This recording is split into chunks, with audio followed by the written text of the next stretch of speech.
Ассаламу алейкум, урматтуу менин каналымда көрүүчүлөрүм. Сиздерди каналдан көргөнгө абдан кубанычтамын. Индонезияда жаңжал 25-башонадан баштап азыркыга чейин уланып жатат. Бирок кызуу мындай нерселери негизи башонада өтүп кетти, август айында өткөн. Ошо эң негизги анын себепкери бул деген парламент мүчөлөрү өзүлөрүнө сонун чоң пособие кылып алышты да, баягы турак жай пособиясын. Ал пособиясынын көлөмү 10 эсе Жакартадагы минималдуу маянадан ашат экен да, же орточо маянадан ашат экен.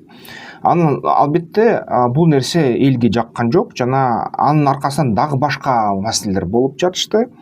Бул деген эң негизгиси баалар өсүп атты акыркы жылы Индонезияда жана бүт баарын өсүп атты да, турак жайга, тамак ашка, жада калса мамлекеттик билим берүү мекемелерге балдарды алып барсаңар, ага да баасы өсүп атты да. Ошо нерсе элге жакпай баштады.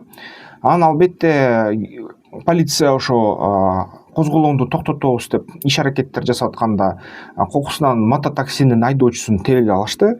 Бул деген Аффан Курнаваян, эми кокусунан кокусунан эмеспи, бирок ошол нерсе дагы элди аябай козголоңдурду, жинин келтирди, күч колдонууга өтүп баштады. Негизи карасак 25-башонада Жакарта, Медана шаарларында студенттер жолдорду торошкон, полициясына ошо файрлерди ыргытып, атайын шиналарды күйгүзүп, шиналарды ыргытып ушундай кылып атышкан. Анан полиция биринчи күч колдонуп баягы эркинен ажыратып баштаган да студенттерди. Анан 28-башонада ушу козголоң кайра аябай курчоду. Козголоңчулар парламентке киргенге аракет кылышты, заборунан секирип же заборду сындырып.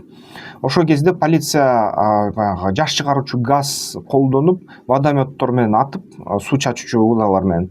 Ошол күнү дал баягы Аффан Курнаяван баягы мототаксинин айдоочусу өлүп калат. Машина менен терип салышат аны. 29-30 башонада ушул козголоңдор башка шаарларга көчүп кетет. Сурабая, Макасар, Соло, Суракарта.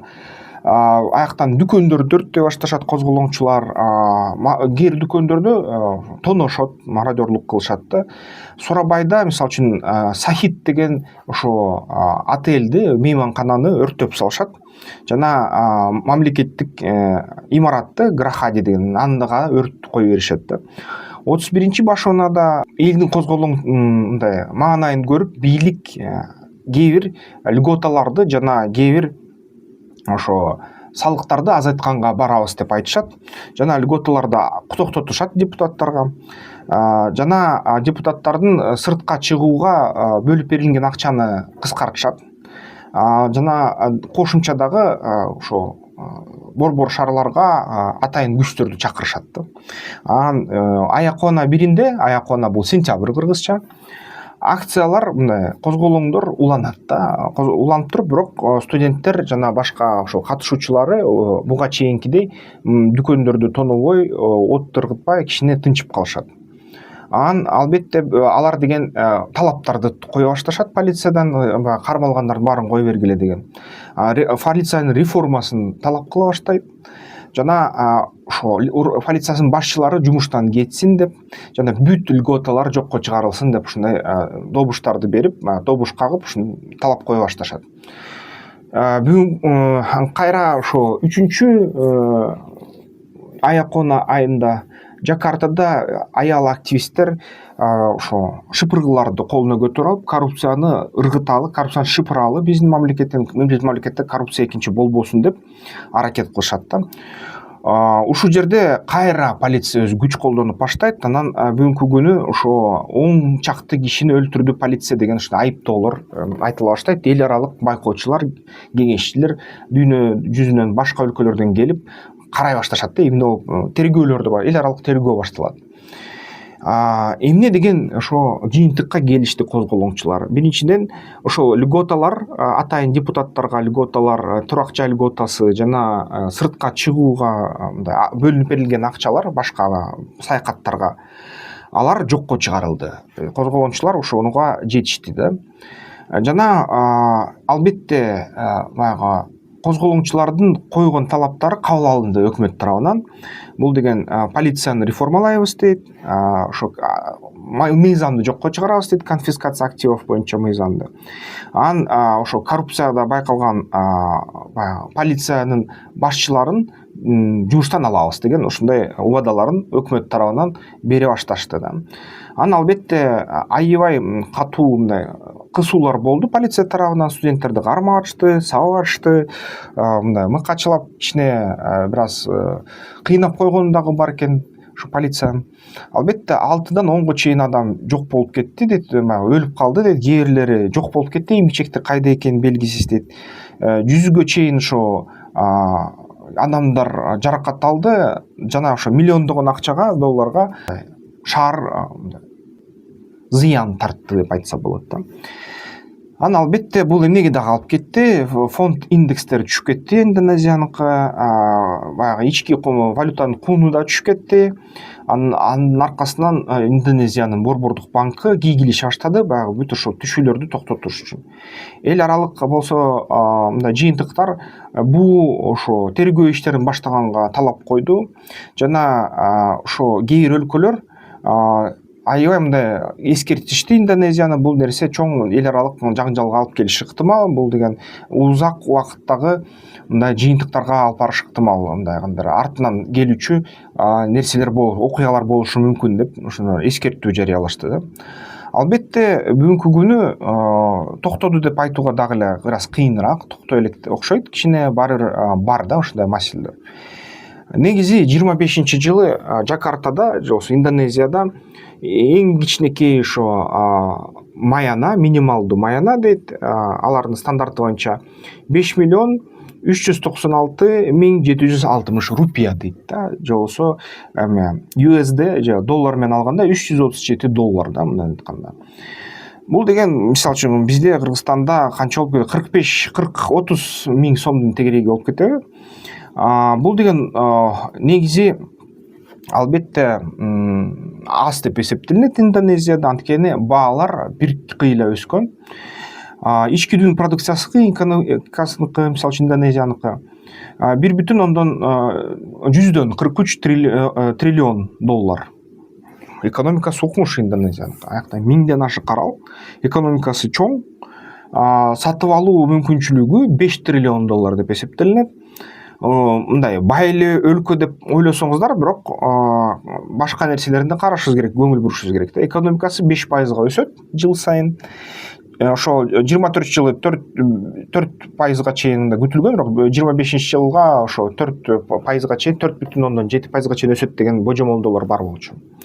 Инфляция ошо 2,37% инфляция, жумушсуздук 4,8%.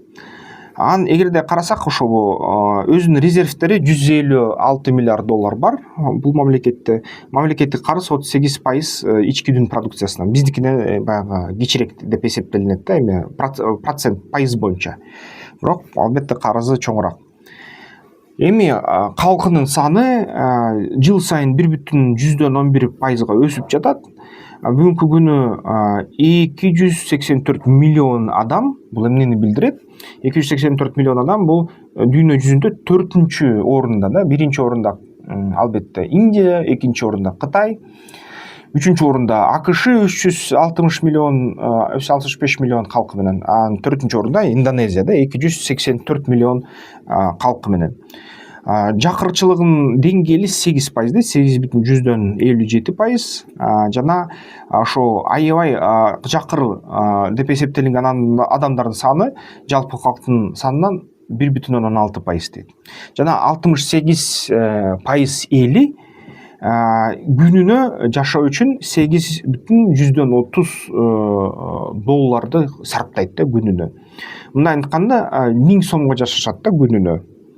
Мен биз карасак, Индонезия менен биз өзүбүздү салыштырсак кичине уят болуп калчубуз да, анткени бизде деле мисалы үчүн ошондой көрсөткүч болушу ыктымал да. Эми баарыбыз эмес, бирок элдин кескини эле 1000 сом күнүнө канча сом коротосуңар? 1000 сом айылда коротосуздар күн сайын бир адам. Балинин негизи экономикасы 80%га туризмден көз каранды, 80%га элестеткиле. Анан мисалы үчүн ошо Бали Индонезияда өзү жана орустарда бир кездерде аябай мындай тамаша жүрбөдү беле, жомоктогудай Бали деп орусчасынан айтканда. Ошо 24 жылы мисалы үчүн Балиге 6,33 миллион турист келип кеткен бир эле аралга да. Анан албетте бул деген пандемияга чейинкиде чоңураак сан. Анан бул козголоңдор мисалы үчүн Индонезия Бали зонасын ошо Ден Сапар провинциясында таасир этти, туристтердин саны азайды. Ошол жерден кээ бир отелдер, кээ бир баягы конок үйлөр өрттөлдү да, мисалы үчүн туристтер чочулады дейт Балида аябай. Анан албетте биякта овер туризм деп дагы болуп атат дейт. Ошо Балидеги болуп аткан мисалы үчүн мейманканалардын саны келип аткан туристтерди батыра албай жатат. Ошондуктан оор болуп атат. Бааларды көтөрсө дагы 9% ушундай туристтик сбор киргизсе дагы туристтик сборду 30% эле туристтер төлөп, калгандар баягы батыра албай, эсоп мындай ички инфраструктураны жакшы кыла албай, аябай начар абалда болушту дейт туристтер, бирок ошону менен алар токтоткон жок дейт ушул туристтердин санын да. Анан албетте бул деген чоң маселе Бали үчүн. Эми ким билет, Индонезияда баягы туристтик сезон кандай болуп калат эгерде ушундай маселелер өсө берсе да, мамлекет аны чече баштабаса. Анан ислам ошо Индонезияда эң башкы дин бүгүнкү күнү Индонезия бул дүйнөдөгү эң чоң мусулман мамлекети деп эсептелинет да. Бул жерде 230-240 миллион киши өзүн мусулман деп атайт. Бул 87% да өзүнүн калкынын. Жана албетте мусулманчылыктын мисалы үчүн мазхабы ошол булардыкы шафиит мазхабы деп аталат. Жана ошо баары бүт мусулман деп өзүн атагандардын баары өзүн суннит деп аташат. Башка диндерди калсак аябай аз да. Мисалы үчүн католиктер бар 3%, протестанттар бар 7%, индуисттер бар 1,7%, буддизм 0,7%, конфуциандык 0,1% да. Кытайлар аябай аз, кытайларды киргизбей атышат. Анан албетте көбүнчө мамлекеттерге караганда Индонезияда ислам мамлекеттик дин деп эсептелинбейт. Бул деген таза мындай светтик мамлекет деп эсептелинет. Негизи конституцияга киргизилген эмес да, мусулман дини бар деп. Ислам мамлекети эмес да Индонезия. Бирок ар бир ушул жаран мисалы үчүн паспорт алганда өзүнүн динин көрсөтүш керек экен. Мисалы үчүн кээ бир провинцияларда, Ачех деген провинцияларда таза шарият менен жашашат экен. Анан албетте Бали деген аралдары ошол жерде көбүнчө буддисттер экен. Калган жерлердин баары ошо мусулман да. Ошондой туугандар. Демек эң чоң дүйнөдөгү мамлекет аябай коррупциядан курап атат. Ошондуктан ушундай козголоң болуп кетиптир да. Эми биз үчүн бул чоң сабак. Баягы негизи мамлекетти бекемдөө үчүн чын эле коррупция менен аябай катуу күрөшүп, мындай мамлекеттик акчанын кыймылын тунук кылса жана ошо кандай адилеттүүлүк иштер улана берсе, аткарыла берсе, баягы өнүгүүгө кетирип мамлекеттик акчаны капчыкка салып алсаң, эртеси күнү бул эчтекеге бааламай калат да. Ошон үчүн дайыма акча иштеш керек да. Дайыма аны долбоорлорго ыргытып туруш керек. Ушундай нерсе болуп турса, эл ал нерсени көрсө, байкаса, анда мамлекет тынч өнүгүү жолуна отура берет экен да. Эгерде баягы Индонезиядагыдай ушундай льготаларды көбөйтүп калган калктын бир кескин бөлүгү кедей боло берсе, анда ушундай козголоңдор боло берет экен да. Ошо бизге ушундай сабак болот. Бул нерсе негизи азыр кичине тынчый баштады дейт. Кичине өкмөт Индонезияныкын ошо козголоочулардын айткандарын тыңшап, аткара баштады дейт да. Ошондой. Индонезиялык мусулмандарга тынчтык каалайбыз. Эмки видеолордон көрүшкөнчө.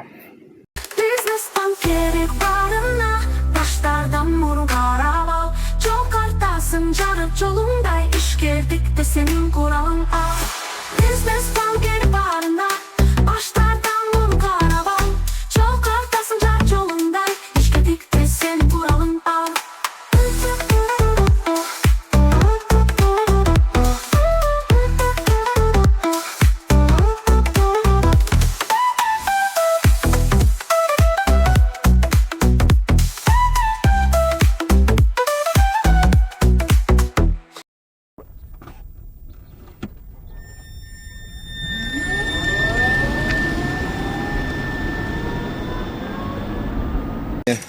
Ortada. О, от души.